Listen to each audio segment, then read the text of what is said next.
if I had the choice between two people who gave the exact same read and this person's a lot nicer, I'm always going to go with the nicer person. Cool. All right. I'm here today with Casting Director Jenn Presser. Jenn, how you doing? Thanks for joining me. I'm good. How are you? I'm all good. That's my super formal intro done and out of the way, and now we can talk like human beings.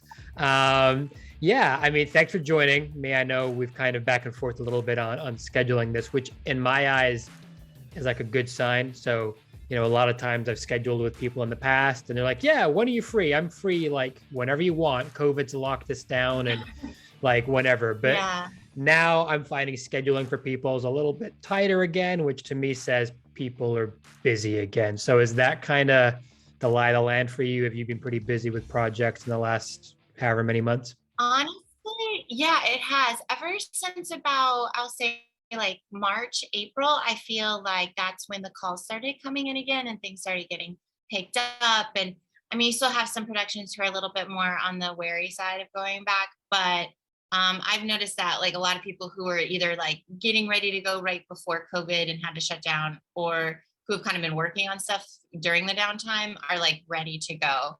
It kind of depends on each like producer's comfortability with it, but I've been solidly working since probably about April, May, and it's one of those things where I'm like, I've done it a couple of times where I'll be like, yeah, I can do this, and then you get the call and you're like, okay, now I don't have the time now because it is, the schedule is just so unpredictable. But I just finished a movie up a couple weeks ago and finally have calmed down a little bit to have a little bit of free time, which is nice. So Yeah, that I enjoy, but I'm glad to see it's back.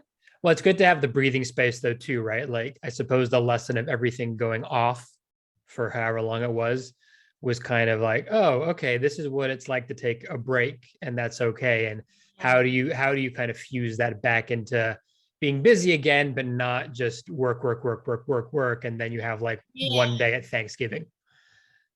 Exactly. And I think it kind of, I mean, I hope COVID gave a lot of people, I know it did for me, like kind of that mental break of like, okay, this is what life should be. Like I shouldn't stress myself to the max and I shouldn't worry about certain things.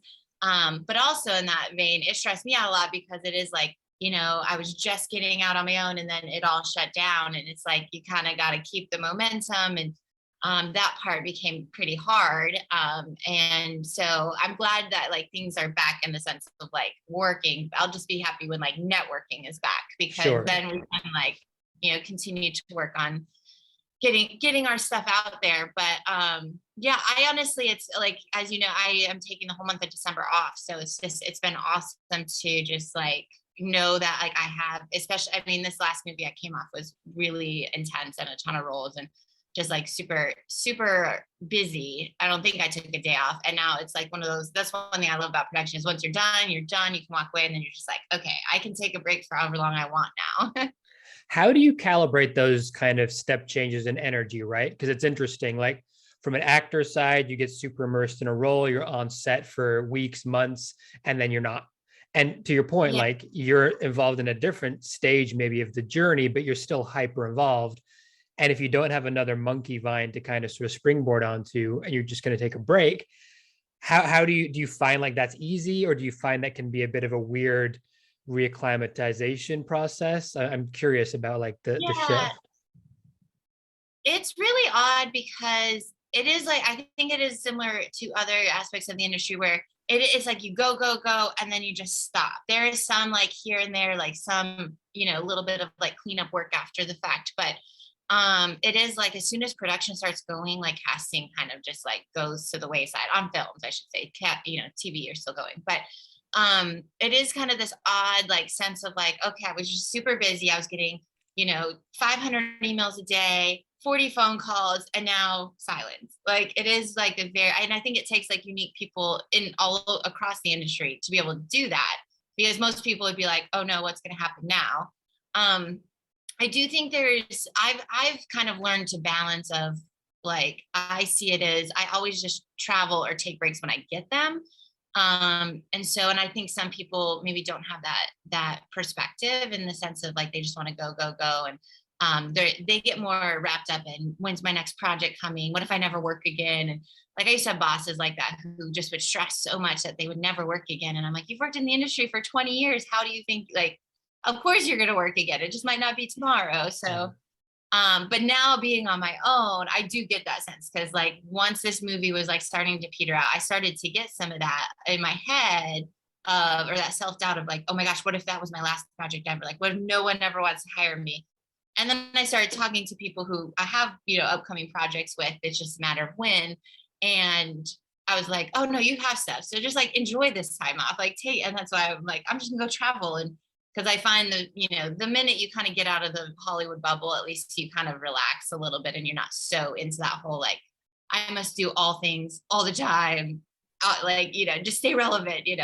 So that's kind of where I feel like I kind of try to manage it. I think everyone's kind of different in their own respect of like, 'cause some people do just love to jump, and kudos to them. I need breaks. Like it's mentally tough on me. So I would much rather just take what I can. And I try to like, when I find myself spinning out a little bit in my own head and being like, I don't know what's coming next and I need to like work harder and whatever, find my next project, I try to like rein myself back in and just be like, calm down, something will come. And yeah, I mean, like you take those breaks and you're going to come back with a different energy. And also, I suppose you're kind of informing yourself as a person with new experiences and new things you can maybe bring to your work. And, it's Yeah. that kind of thing of not being desperate for the next job, which is something that obviously from the actor side is an easy trap to fall into too. But I just think it's super fascinating because the parallels are very similar to what the actor goes through. It's still being a creative person. And so I think for actors to hear that is, I don't know if reassuring is the right word, but I suppose it's more just like we're all in the same kind of boat, I guess, and that it's okay to take time to do your own thing and have a vacation Mhm. and experience life a little bit because you know Yeah. like we Well, said it's before we funny too. started, 2021's gone like that, right? So the time flies.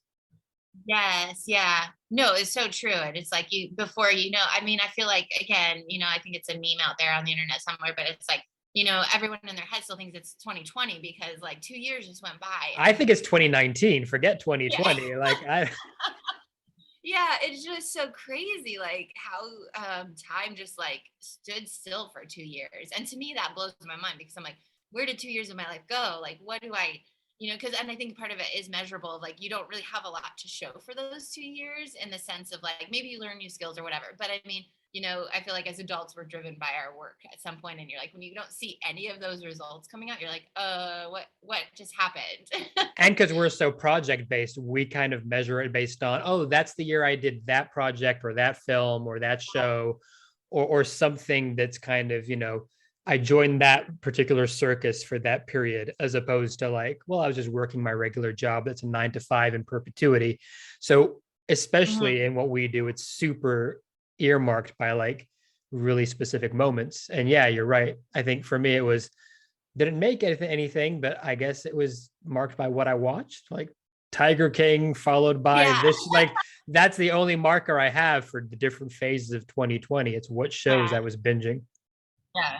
I mean, the fact that we like Tiger King kicked off quarantine and now there's a season two, I mean, it just Yeah, shows how long it's spanned. Like they made a whole nother show about him whilst we've exactly. been locked I out. mean, I also just think the fact that that kicked off quarantine was a foreshadowing that should have told us what was lying ahead I for the know. rest of us, right? Um, I know. can we move back a little bit to the project you just worked on or the ones you have been working on? I'm gonna assume, and correct me if I'm wrong, that these have been more like independent films. Is that kind of the Mhm. wheelhouse? So Yeah, what's yeah, that's mainly my world. what's that being like as a process for them as much as you're able to sort of garner from your position? And I'm talking really from the financial side, because I know indie films always, the finances are extra tight in some ways, and it's sort of super on a razor's edge. With these COVID markups and having to obviously do all the testing and the extra budget that puts in, how did that factor into the conversation? And did that even overflow and spill into, I guess, your role in terms of casting these actual projects? Yeah, so it was really interesting because I cast one movie during like prior to the vaccine being out or anything like So it was like super strict protocols and living in a bubble and that kind of thing. And it does put a massive constraint on your budget because, and again, I'm not a relying producer, so I don't want to like overset my space, but like from what I understand, like those COVID costs just ate a huge chunk of their budget that used to go. And it's like, so you're like trying to scrape by, like, what can we pull this money from? Because with indies, you have such a finite budget. And you really, I mean, it's coming usually from one investor or one financing company. And so to get them to understand that you need an extra $200,000 for COVID testing alone, I think that's something where they're like, no, like it just makes that risk for them even more. So the one I did during like last year, during 2020, it was really interesting to kind of like be a part of that process because we did have to, make sure that we were being very conscious on the budget of like how much we were paying cast, how much, because on top of it, even the local cast that we were bringing in for the shoot, like one day of work, our production decided to put them up in a hotel, even if they lived 2 blocks away. They had to come stay in the hotel 2 days prior. They had to be alone. They had to test. Like, so it was this thing where that in and of itself, where usually we could save some money by casting somebody locally. At this point, that wasn't even existent. We had to spend the budget to put them up to make sure we didn't get shut down. And that cost to our producers was better than shutting down the production if somebody brings COVID to the set. So that was really interesting. But I think it's especially with the vaccines and things that are happening, I think it's starting to become more open in the sense of, I have to say on this last one that I just finished up, it was intense. It was a lot of roles and it was a lot of the vaccine SAG mandate / requirements, whatever you want to call it, was rough, honestly, because it's like it adds more work on our plate of like trying to figure out what the SAG rules are, what we can say, what we can't say, how we can prove it, if somebody has exemptions, like I started to learn all this stuff. And I mean, I was on the phone with SAG almost every other day for a while, just being like, can we ask this? Can we do this? Like, cause I don't want to get in trouble. Sure. And more admin, because I know you guys love admin. So it's always good to give more of that your way. More paperwork, my favorite thing. So it's been a really interesting, like seesaw, because indie films are the ones that are going right now. I still think, there are studio films going, but the studios are more concerned and they have the time and the money to wait. Indie film doesn't. So they're willing to take the risk on stuff right now. But it comes at a cost to them. So then it's like, well, where can we cut the budget, or where can this happen? And so not to say it comes back on cast, but that's all I know. I mean, I'm sure like art departments getting, their budget cut, but then we get the pushback of like, well, can we get this person for scale or like, it always comes back to the money. And it's not because we don't think the actor's worth it, or that they're only worth X amount. It's because they literally just don't have the budget anymore. And so but then you have the other side of it too, the acting side, where actors didn't work for a year and a half for the most part. So most people are like, yeah, sure, I'll work for scale. I just want to work again, And so it's been a really interesting kind of, like back in June, I did something and it was like, vaccines were out, but it wasn't mandated yet. And it was, again, so we had to follow all the old COVID testing protocols. But again, it was right when things were starting to like go again. So it was a really small budget film, but it was with a really fun director and producer that I wanted to work with. And like doors just open. People were like, do you want this person? Do you want this person? And I was like, I would never get this person in normal times for like a very, very low budget indie. Like, so it was kind of like, it was kind of like the wild, wild west of like, you can have anybody you want because everyone just wants to work. And were you asking those questions about those particular people, or was it just coming to you? Because like to your point, you wouldn't normally ask because you kind of would just assume that this rate, they're not going to be interested. But yeah, a lot of the times it comes from like our relationship with agents or managers, where I'll call them and I say like, hey, I'm doing this 1 million indie. Like, it's pretty cool. It's like a 1 or 2 day thing. We don't have much money, but what do you think? And I usually will ask for like somebody smaller or somebody, somebody I know personally or something like that. and be like, hey, are they even open to working right now? What's the deal? And they'll be like, yeah. And then if that person's not available, they're like, no, but like, what about this other person who might be great? And again, there were times where I was like, really? Like, we can get that person for this? Like, that's pretty awesome. So it kind of is like a back and forth of like, whether, or, we put out breakdowns, as I'm sure you know. So like if they see the breakdown go out and they're like, hey, this person really wants to work, and they'll come, shoot for a couple of days in LA, like, great. So it kind of is a mesh of ways of how things happen, but it's mostly from a relationship standpoint of like, people don't just come to me and be like, I want to work, Jen, put me in whatever.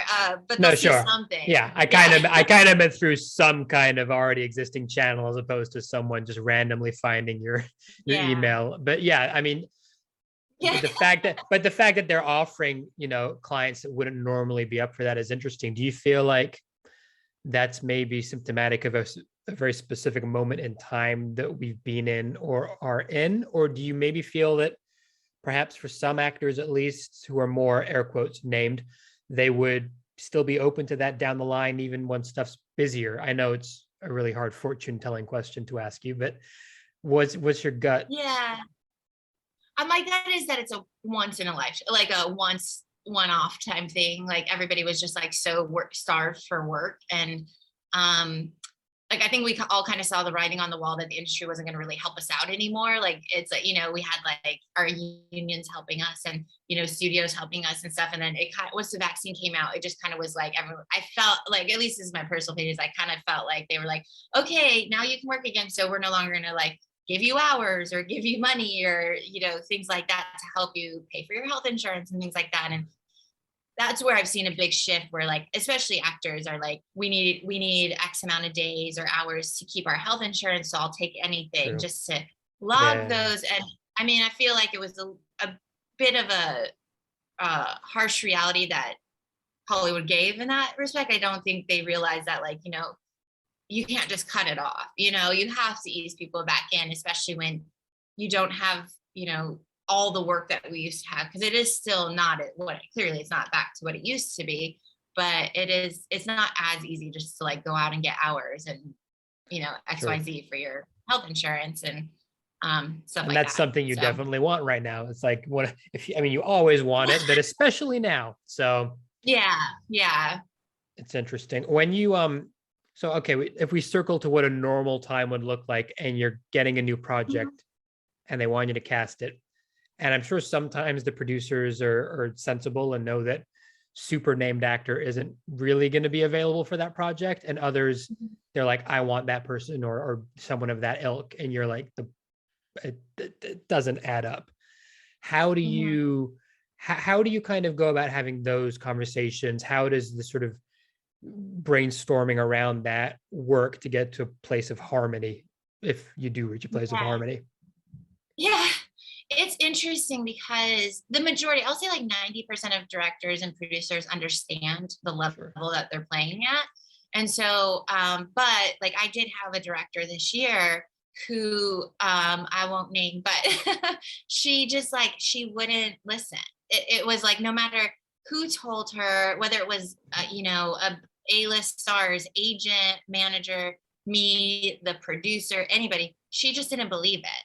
She just didn't believe it, because you always hear the Cinderella stories of, oh, well, Julia Roberts joined this, or Matt Damon joined this small thing. But it's usually because the director or producer has some kind of establishing relationship with them.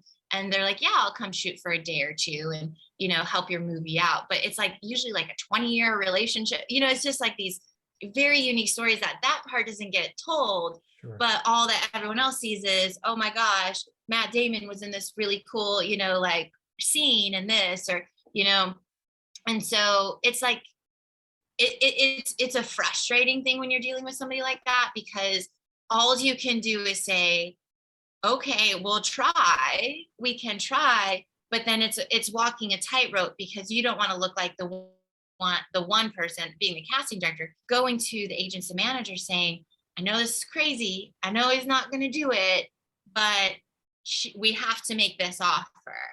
And they pretty much say, well, he's never going to do it, or he or she's never going to do it. And you're like, okay, well, now how do I go back and relay that? Because she already didn't believe me. and then it becomes like well, did you talk to Matt Damon personally to see, like, did he read the script? Because and my favorite line from directors and producers is, but this script's different. It's like, if I had a quarter or a dollar for every time I heard, well, this script is special. Sure. And I'm like, and I have to admit, like, I love pretty much every project I've ever worked on, and I do believe in them, but it's like one of those things where it's like, yeah, but everyone says that. Everyone's project means something. Yeah, to them. everybody And thinks that it their doesn't take child's away. the best child and is going to be the next president of the United Exactly. States.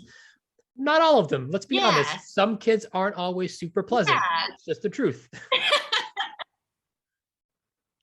Exactly. And and I think sometimes when directors or producers who don't understand that, they come in and they just say, well,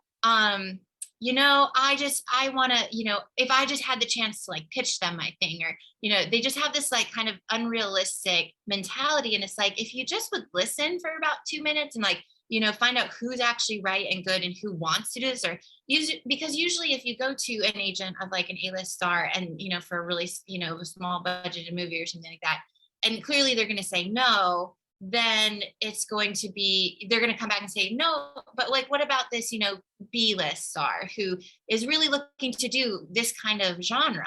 And that's the other thing, is, like, they don't understand is, they don't know what that actor has in the can. So it's like, what if let's say you wanted them for a historical drama, and it's like, what if they just finished one and they're like, no, and they already told their team, no, I don't want to do another one back to back, I want to do something different. It's like, there's all these conversations that sometimes, the creative heads don't always think about or put into play. And I do think there's something to be said for, like, pushing back, and, like, if you really believe in something, trying for it. But I will say it's much nicer to work with the other 90% of directors and producers who are just, like, very open, and you say no, and you explain why. I mean, I never just say no, like, you're never gonna get that person. And again, if somebody really believes in it, sure, I'll go make the offer. But I always try to be realistic, because a lot of times in indies, the leads and, the bigger name people are the reason for the financing and how much money it might already be financed, but if you get somebody a little bit bigger, they'll give you more money. So I always want, I don't want to, like, take that away from their pressure, their financial pressure on their side. But it's so much easier when you go to somebody and say, yeah, I just talked to, or I just made an offer to this, George Clooney or whatever, and he turned it down. And for this reason, maybe he wants to spend time with his family, and it's like, then you go back and you're like, oh, okay. So then we won't even, go down that road, because we know that's what he's thinking. So it's just easier when you have people who are a little bit more well, because then you're about collaborating, right? Then you feel like you're part of Yeah. the process, not just like a cog in the machine. Yeah. And do you feel like that's been a shift? I mean, do you feel, obviously casting hasn't really changed, and maybe some of the processes have changed in terms of being more digital, but in terms of the involvement in the creative process, it's still what it was. But do you feel like there's a little bit more, again, for a lack of a term, appreciation for what casting does, if not just within the industry, but outwardly? And there's still ways to go, but I'm talking about compared to 5-10 years ago. Yeah, I don't know if there's I feel like appreciation is the wrong word, because, Okay. And this is speaking as somebody who, I mean, I'm very new to being a casting director in the sense I was working for people, and I would always be shocked at how undervalued, like, my old bosses were and stuff, and how people would just take credit for their ideas or whatnot. But I do think there's something to be said where there are, like, people are becoming more vocal, where I think you kind of have two different kinds of casting directors in my experience. You have the ones who are willing to speak their mind, say their opinion, and be a part of the creative process. And then you have the casting directors who just kind of sit back and want to be a cog in the wheel and just say, yep, okay, that's what you want. Great, that's what we're gonna do.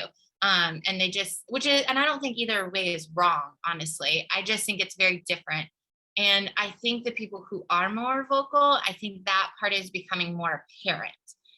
In the sense that because producers or directors can't go and just, like, meet with an actor to see if they're right for the role, they rely on us and our relationships with actors that we've built over the years, or watched, or things like that, to give them opinions on how people actually are, either their demeanor on set, how they take notes, like, things like that. And that's where the more experience you have with actors in a room, and or, like, just even with their on-screen experience, I've noticed that shift where I get asked a lot more of like, well, what do you think about them in this respect, XYZ, because they don't have that frame of reference. And I think maybe hopefully that'll turn into appreciation at some point.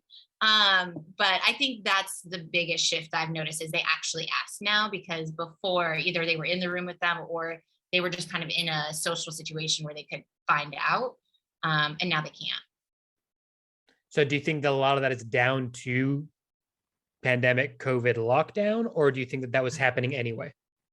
No, I definitely think it was more pandemic Right. related. Because again, even if they went to, a screening of a show or some, Hollywood event and they just happen to meet this actor, it's like, then they would be like, oh, this person's great. And then it's like, but even if we came back and said, oh, they're great for, comedy, but we're doing a serious, drama, and I just don't, and I have all this experience reading them for drama and they just can't hit certain beats or something like that. They'll just be like, no, let's do it anyway. Because I met them. And just, so there's some of that. And that's a very weird kind of specific example. But with COVID, because they can't meet with people other than Zoom, and Zoom is a bit more, not or less personal. So it's like, you can talk to somebody over Zoom, but can you really connect with somebody? Like, in a sense that like they're going to be the lead of your film and you are pinning all your hopes and dreams on them. I don't know. Like, so I think that's where they kind of rely on casting a bit more because of the pandemic. And it'll be interesting to see what happens in the future when things open more up. For sure. And for you, like, obviously, what I like is you're talking about the long game from the relationships you have with people on every side of it, right? But from the actor side, some might come in, one audition, never met you before, and I'm sure they'll get a job. But in many cases, it's you knowing who they are from a performance perspective in different ways in terms of, their demeanor on set. And so that's not an overnight thing. Now, with what's gone on, and to your point, the fact that we don't have in-person stuff as much, if at all, yet, how have you found that process and navigating that when it comes to trying to connect with newer actors that you aren't familiar with, and sort of how would an actor in that situation who doesn't know a casting person that well yet try to best portray, who they are outside of just the, few pages that they get to do? Because it's very different. It is. It's very hard. Honestly, like I can't lie. It's almost impossible during this time to like get, and it's one of the most common like questions I get asked right now, is how can I meet more casting directors, or how can I get on people's radar? And it's really almost impossible because it's I shouldn't say impossible, it's very hard, because unless it's like, a long-standing TV show where they just constantly bring in new people because they've used so many actors in their span, it's hard because right now we have to trust our instincts and go with who we know is going to go on set and not, have a temper tantrum, or, just people that we know are right for it. And so, and I'm a firm believer in in-person auditions. Like I miss them very, very much. It was one of my favorite things. But I will say the one thing I've been doing more of and trying to is, well, two things. One, I've been teaching a lot more classes to try to get more of a knowledge of newer actors. And then on top of it, I also started, I brought on somebody to help me with like social media so that I can do contests and things like that, so that I can see what's out there and kind of get to know people better. And so that's where, I tried to think a little bit outside the box during this time, because it's really hard to even to the fact of like, I can't, again, we can't go to events where, the star might be there, but then you have all the, supporting roles that you had never met before. And you can go, mingle and like meet them and, have a sense about them and and that's where a lot of newer actors came into play for me prior to COVID. So it's been hard, and I don't want to sugarcoat it, because it's really not the easiest thing right now. And I've been getting so many like cold emails of like, hey, I'm so and so from, and I'm just like, I can't do much with this right now, honestly, because I don't know you and I can't meet you. So I'm not going to just start, auditioning you based off like one email that you sent me. So Sure. and I suppose if you were going to bring someone in that you don't know yet, that would be through, again, the relationship with agent manager who's going to vouch for them and they'd be, Yeah. I'm guessing, a one or a two of many that you'd, be auditioning, but the many would be more known people to you already, I guess. Yeah. Yeah, pretty much. I mean, we did do on this last film I just finished, we did do again, it was a very large cast. So it was like I had to open up, but a lot of it just comes, again, it's self-tapes, not in person. So I will tend to like bring in like actors from like I might not know if they look right for whatever I'm looking for at the time. And this one I finished up was based like a lot of people were based off real people in Mhm. life. And so if you happen to look like that person, I would take a shot on somebody I didn't know. But that's a very rare case of if I'm just casting a fictional character and nothing is, I'm always going to probably bring in, especially right now, the people I know and have read and, who can, I know that they can take notes and stuff like that. And it's not to say that, I don't believe other actors can do that. It's just, I've never seen it. So, it's my reputation on the line too. So Well, yeah, there's that, right? Like at the end of the day, it's from the business side. It's you're having to vouch for someone, and you want to know that they can hit a home run for you at least, or at least, get to first base or something, right? Like not strike out with it. So for actors listening to that, to your point, you're not sugarcoating it, which is great. But also for actors that are like the question that you're getting all the time, how do I get on someone's radar? How do I get on that rung in a time when people are going to go with the people that they know more often than not? That could feel deflating. That could definitely come across that way, but that doesn't mean that there's not stuff that they could be doing. So I guess you mentioned the classes that you've done and the stuff you've done with social media. Like, what have you learned by doing that that you can maybe parlay into some kind of advice for maybe not new or green actors necessarily, only them, but ones that don't have the connections with casting offices? How can they, in this weird time, try and be be busy and do work that's going to help yeah. empower them to get to that space eventually? Yeah, yeah. I mean, it's interesting because I think it's a hard thing for me because one, I know actors have to pay to take classes. So, and again, we're coming out of pandemic where a lot of people didn't work. So it's like I don't want to for it. Like somebody asked me recently, an actor was like, "Should I spend $500 to go take this one class?" I need to know if I'm going to spend $500 to do this, like it's going to help me in some way. And I'm like, I wouldn't like, and I don't know whose class it was. I don't know what it was about, but I just was like, if you feel that uncomfortable about spending that money, I would much rather you save that for rent. Mhm. Because I do think the one thing that keeps getting overlooked during this time is that not that COVID will go away, but it will end. Like eventually things will go back to being, we can be in person. Like this is not a forever thing. It's to me, it's lasted longer than I anticipated. Don't get me wrong. I didn't think it would be 2 years of our lives gone, but I do think that we will get to a point where we can go back to in-person auditions and we can go back to networking and having events and stuff like that.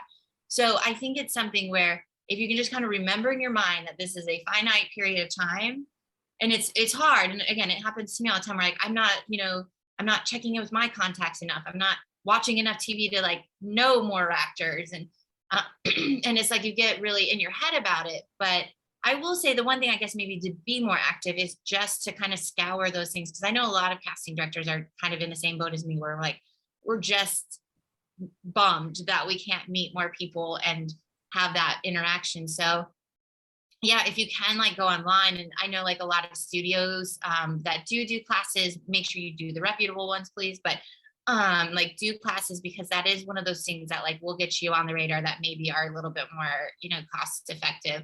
Um, and then also just kind of like try to use your relationships that you already had prior to COVID.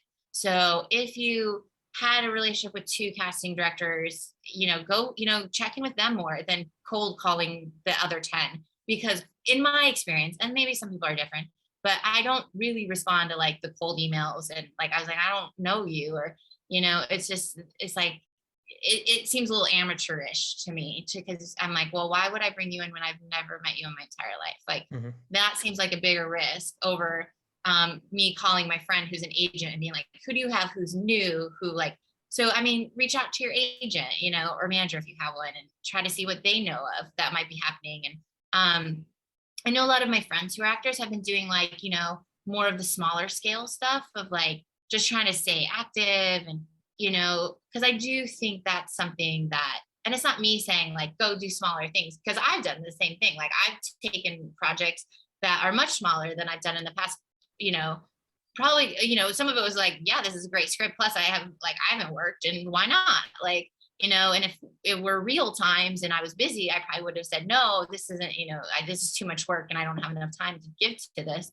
But because you're kind of in this way, like might as well just go and brush up on your, keep your your acting muscles loose, and you know what I mean? Just because when things do open up, or when you get that audition from somebody you weren't expecting, at least then you're more prepared, and you just haven't been sitting here for 2 years being like, what can I do? What can I do? What can I do?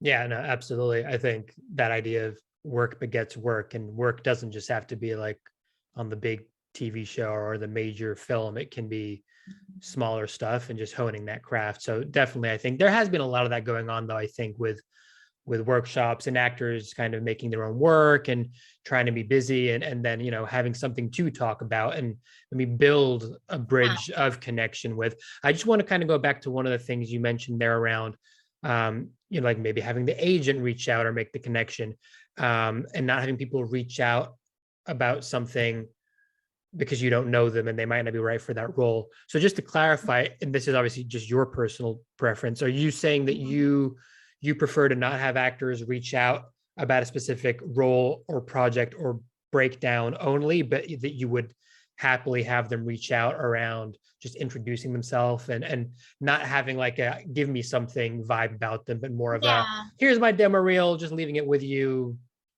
I don't want anything. Yeah. Just Yeah, I will say, so let me clarify that, because it's one of those things where I don't think it's something where I don't want them to email it or reach, because also I understand that, the actor side of it, of like, that's how, some people choose to try to network. My side is I probably won't respond to that. sure. Like I just, you can send it, great. If I look at it, is a 50-50 shot. And if I don't really think I like to bring in new actors based off that. Like I would like a little something more of like some kind of personal connection. And to that point, which is a little off point, but like kind of tied into it, is like I really I believe that we can, like I never want to cast like people who just want to be famous or things like that. I want to cast people who really believe in what they're doing, who are nice people and stuff like that. And it's like I really try to, just because Hollywood is so iffy on whether you're dealing with a good person or somebody who's shitty or something like that.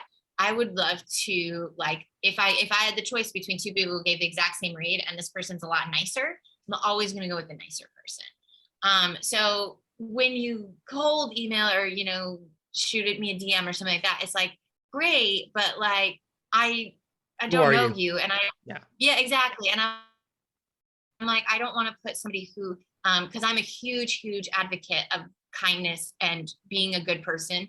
And I think that's been lost in Hollywood, because everyone's willing to just kind of like, oh, they're a shitty person. Oh, that's okay. Like, as long as they get this done. And I'm like, no, I would much rather, like, let's just go do a little extra work and find somebody who's really kind and good and wants to, better the world in some small way. Not that I think Hollywood can change the world, but like I would much rather promote kindness and being a good person rather than, and I can't get that from, I don't, and I'm not saying, again, I'm not saying that people who just cold email are not good people, but it's like, I want to know that before I put you forward or something. Yeah. Again, it goes back to your reputation, right? Because indirectly it's going to reflect on you and on the agent and on the reps of that person if they go on set and then have some kind of weird moment where they just end up being a complete asshole or something and make the experience horrible for other people. And no, I mean, I think when you're contained in such a small space with a lot of people that you don't necessarily know that well on a set, and you have to then do what can be very vulnerable, intimate moments, or, even in the comedies, there's still deep, profound connections where you're spending a lot of time with people. You want to feel like 9 times out of 10, you can at least get along with each other and be respectful. And it's kind of nuts to think that that's even a conversation to have, like that people wouldn't be like that. But, I'm with you. I get it. I do get it. Yeah. And I mean, it's one of those things where it just is, I've heard so many stories come back to me from set where it's like, oh, this person, like this one girl and this is a specific example, but this one girl who we cast went to the star and was like, I could do your job. And it's like, I'm sorry, you have a 2-line role and you're talking to the lead. And it was one of those things where it was Wow. like, our lead was like super nice about it and was just like, What are you okay, gonna like, yeah, but I was like, do you think that helps? Do you think that makes it like better? And so I got a call from our director who was like, it was just like really weird. Like, and you're just like, what were you thinking? Like, and it stopped me from bringing her in, in the future, Sure. because I'm like, if you're going to go up to like a star and just say, I could do this and like make everyone uncomfortable, like, why would I bring you in when I have thousands of other actors who probably won't go up and make that awkward situation and make things tense on set? Yeah. And also, like, we all know that to get even a co-star isn't necessarily super easy. Like, there's a lot of actors, there's only a certain number of roles. To get that is an awesome kind of start for people to build a resume, but Yeah. it's not easy. So why would you shoot yourself in the foot by not being grateful on set? And kind of, I don't like the idea of hierarchies, but there clearly are hierarchies. So it is kind of knowing your Mhm. position in the totem pole, being respectful, but not being a pushover, but not shooting yourself in the foot, because Yeah. it probably took forever, a long time to get that opportunity in the Yeah. first place. So it's weird. Yeah. That's weird. Exactly. It always, it's always really interesting to me is to like kind of watch the evolution of actors because you kind of see it go both ways. Where like I've seen now with quite a few who have like they kind of came into the industry when I came in. They're younger. Like it's just like they weren't as experienced, and then we kind of grew together. And they always go there. There's always that middle ground of like once you start like recurring on a show, or you might get a bigger role in a small movie or something like that, and they're around that energy of like, not that I made it, but like, okay, I've moved up in the world to now where I'm not just like hustling all the time. And, people want to read me, like people are calling to reach out. And I think it's a mixture of like, one, people in their life telling them, oh, you're cool now, like you've made it. Also, like, agents and managers, not to knock them, because I know it's part of their job, but like sometimes they'll be like, oh, now you had this big role in, a Marvel movie or something, like let's make you offer only because that'll entice you to be, and we're not going to let you read. And it's like one of those things that I've never quite understood because, and maybe it's the actor's choice too, where they're like, oh, I've heard that once you hit this level, you don't have to read anymore, or I don't have to be, XYZ. But then you have the actors who come in and they have that passion. And it's like, there's this one kid who I've known forever who kind of, his star is now huge over the past, like he killed it during COVID, and now he's a known name. And it's like, but he still reads. Like anytime he just wants to work, he loves it. He was always my go-to guy of like, if I couldn't find something or he didn't care about the money, he didn't care. He's like, I just want to work. I want to work in such a way that like, and he had the foundation of like, I mean, he was really good. So it was one of those things where if I needed somebody to come in and work for scale for a day and just kill a role, he would be one of my first calls because I was like, I know he'll do it and he'll read. But he made that very apparent to his reps and to everybody that here's what I want in life. Like, I don't want to be offer only. I don't want you to say no to this small, no budget thing because at least give me that opportunity. But the interesting thing about that sounds like it's someone who knows or had a reasonably strong idea of what they wanted for themselves, as opposed to maybe having other people say this is how it is or how it should be, or kind of figuring it out on the fly. I think there's something to be said about at whatever age having some degree of clarity of kind of going, I'm doing this because of the craft and I want to tell these kinds of stories. So you kind of know your lane and how wide or narrow it is, as opposed to not, and just having other people's opinions thrown at you and trusting them Yeah. because they have more experience maybe. Yeah. No, but that's it's, I do get that. I can see how it would happen, but I also think a lot of that sounds like it may be very much an LA centric thing. And I mean, I'm not sure how true that is, but I think it's very true. I mean, from just being in LA myself, I know that there is a big bucket of people that are all about the craft and just want to do the work. But there's another side that is, looking for something else, which is okay, but it's two different things. And that's not Yeah. that's not very prevalent, say in London. I mean, there's bits of it, but it's not to the point that a casting No, not person at would have all. this conversation. Put it that way. No, honestly, like prior to COVID, like, we would have generals and stuff with people from London. And I would always be like, wow, you are so much more well-grounded. And I think, and I don't want to like leave this to only actors too. I think LA has a way of getting in people's head and twisting things to make it seem a lot more important than it is.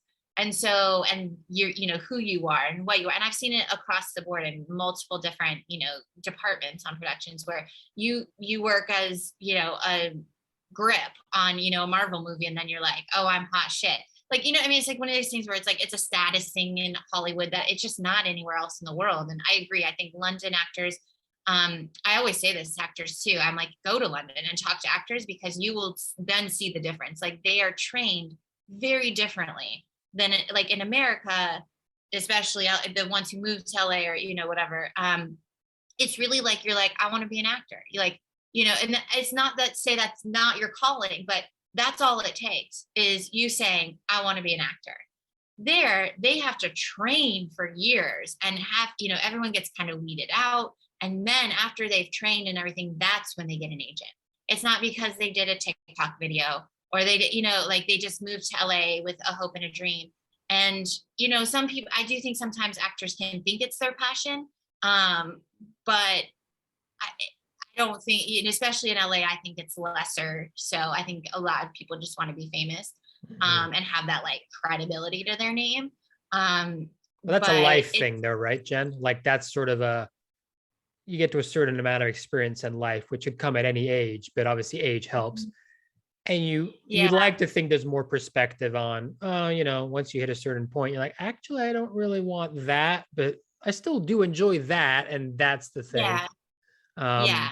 And I guess to your point, leaving the bubble, right? Taking those vacations probably helps a little bit.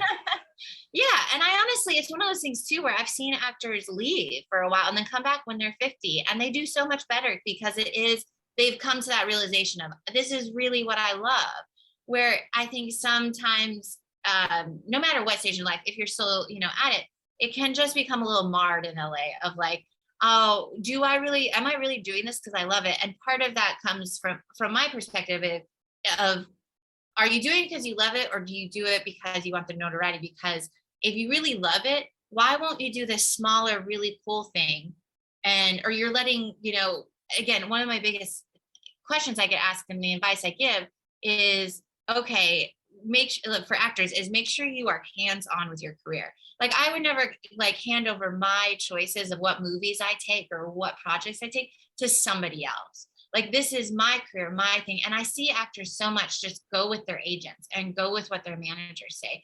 And I get that, because there's such a high volume of actors in LA, that it can be scary and you're like, I just need guidance. But it's like the ones who actually are active, because I'll never forget, I was at a party a few years ago and I ran into an actor who was like, no, like semi well known, like I know him, but I'm like, I don't think my mom would know him. And I ran into him and I was just like, man, I was like, and I hadn't seen him in a while. So I was like, we were catching up and I said, yeah, you've passed on like 3 of my movies lately. I'm like, what are you doing in life that you can pass on 3 of my movies? And I was like, and also it's weird because I was like, we're kind of friendly. So like, how does this happen? And he's like, I never even heard about it. He's like, I didn't pass on your movies.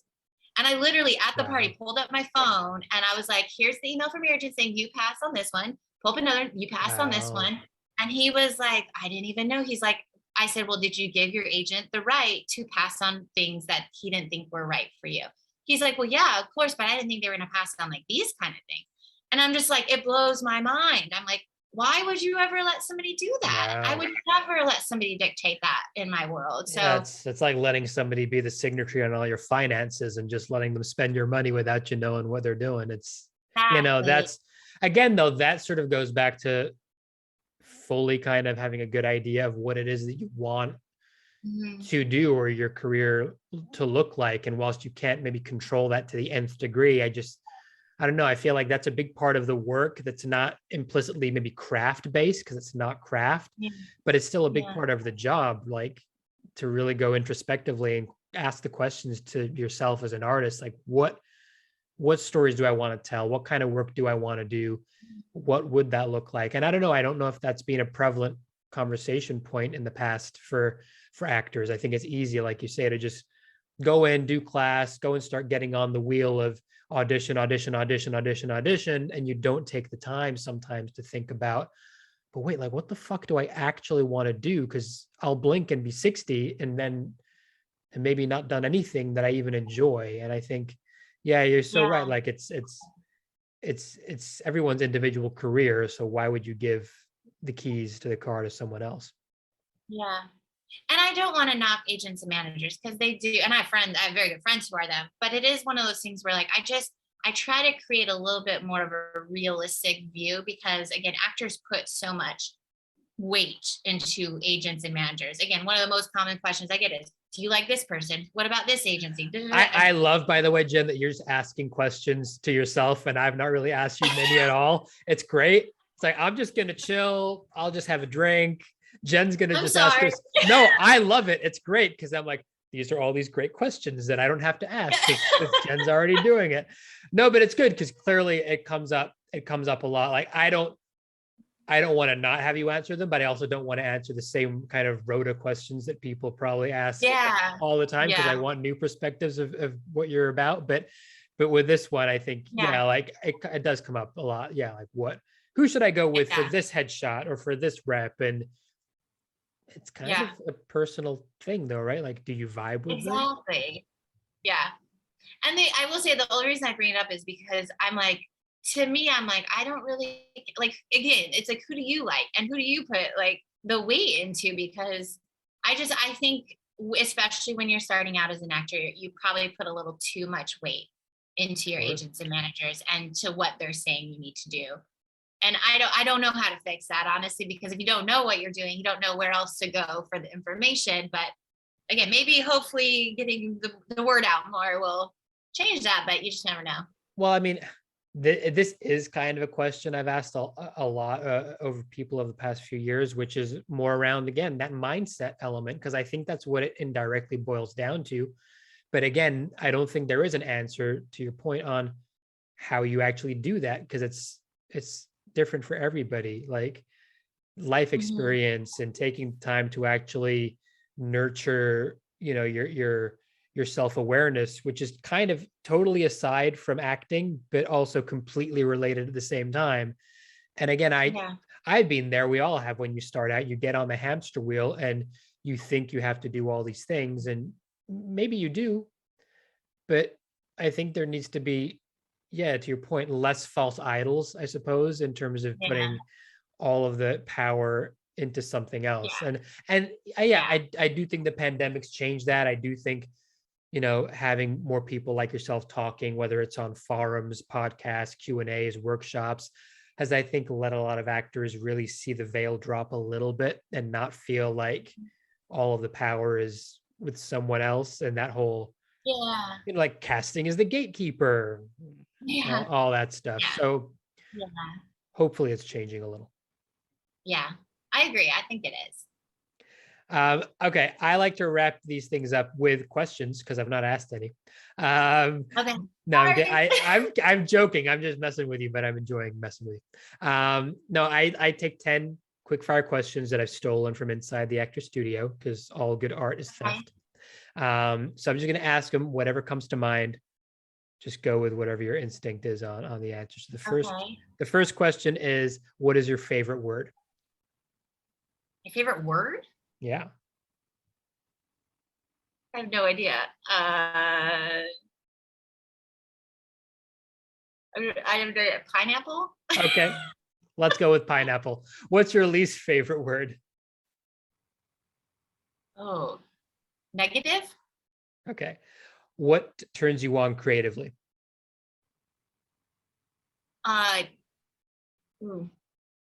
Like quality people with a good script. And what turns you off? Mean people. I got that vibe a lot from the conversation. But I think, that should be a life thing. The next question is optional, but it is, what's your favorite curse word? So if you're not into cursing, you can skip it. or you can curse your head off. Oh, I hope my mom doesn't listen. I was going to send this to her directly after Yeah, the yeah. She'll be like, be getting a phone call. Honestly, it's probably shit. I say it a lot. What's your favorite sound or noise? I forgot the questions. What's your favorite sound or noise? Oh, my favorite sound or noise is probably like the ocean. It's kind Mhm. of my soothing place. The One of waves. the benefits of LA that you at least have Yeah, that on the doorstep. yeah. What's your least favorite sound? Cars honking. That's the other side of LA. Yeah. What job or profession, other than your own or ones you've already done, would you most like to attempt? Oh gosh. The funny thing is I've tried a lot of different things in my life. So Okay.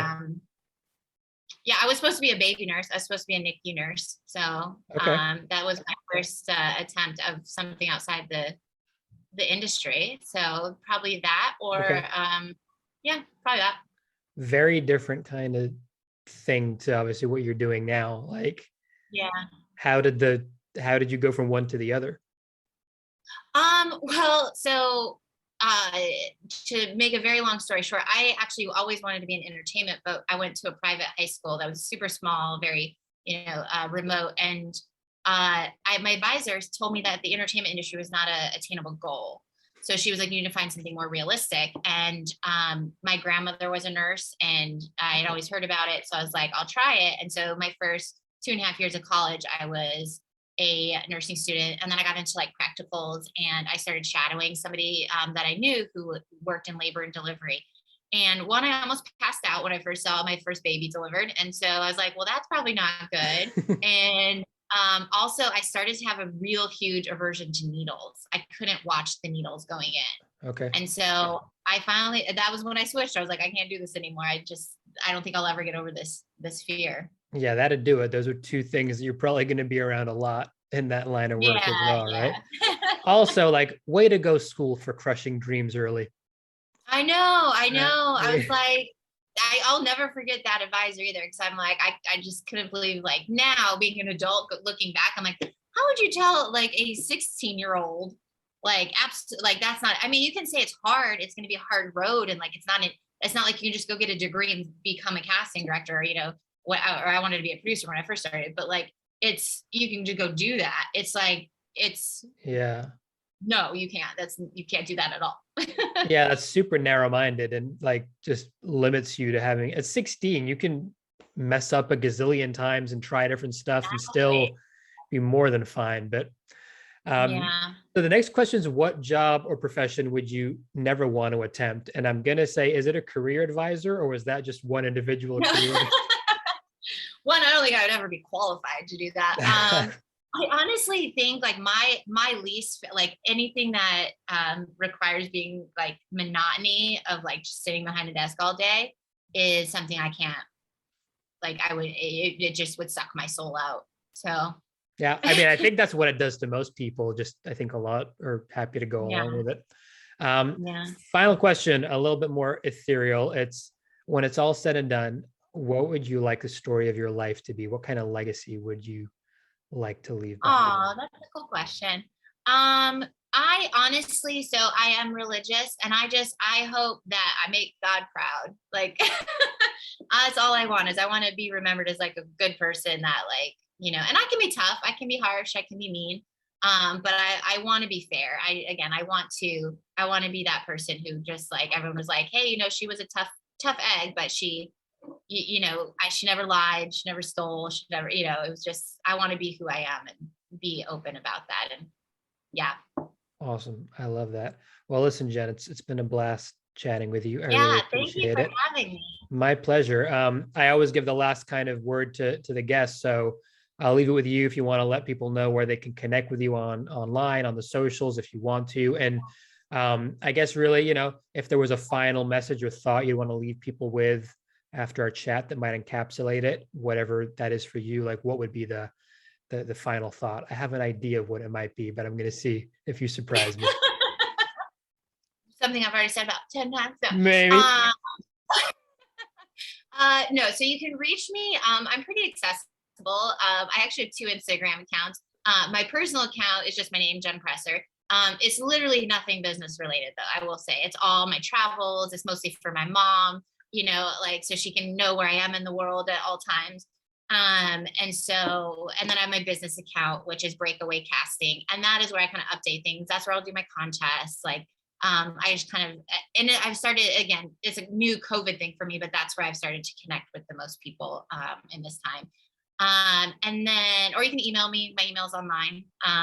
So you can email me. Again, I don't always really respond that much, but so yeah, that's the way you can keep in touch. And yeah, I will say it a million times until people start listening, but I will always say be kind to one another, because that's the only way we will ever get anything done in this world. I don't respond to meanness at all. So Amazing. that is my final thought. Love that.